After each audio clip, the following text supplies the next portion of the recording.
வரிசையா கைப்பிடி சாதமா நிறைய சாதம் உருண்டையா எடுத்து வச்சிருக்காளாம் காகத்துக்கு.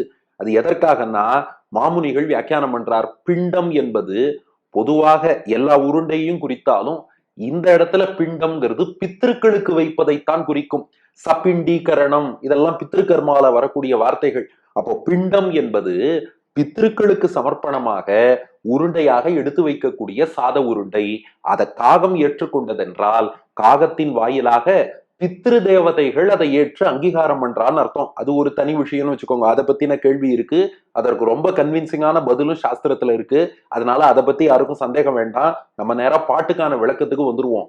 ஆகையினால பித்ரு தேவதைகளுக்கு அர்ப்பணிப்பதற்கு ஒரு சிம்பாலிக்கா காகத்துக்கு என்று அது வைக்கப்படுகிறது. அந்த பிண்ட திரளையும் பித்திருக்களுக்குன்னு வைக்கக்கூடிய அந்த சாத உருண்டையின் திரள் அந்த கூட்டங்களையும் பேய்க்கு இட்ட நீர்ச்சோறும். பேய்க்கு இட்டனா பேய் பிசாசெல்லாம் இருக்கு பாருங்க. பேய்க்கு இட்ட அந்த பேய் பிசாசுக்குன்னு சிலதை சமர்ப்பிப்பாளாம் மக்கள். ஏன்னா அது நம்மள அடிக்காம இருக்கணும், கடிக்காம இருக்கணும்.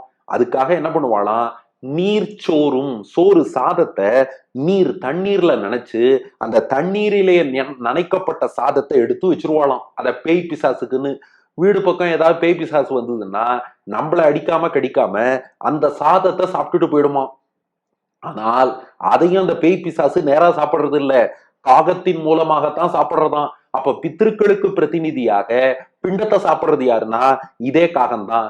பேய் பிசாசின் பிரதிநிதியாக நீர் சோறு தண்ணீரில் கலந்த அந்த உணவை சாப்பிடுறது எதுனா அதே காகம்தான்.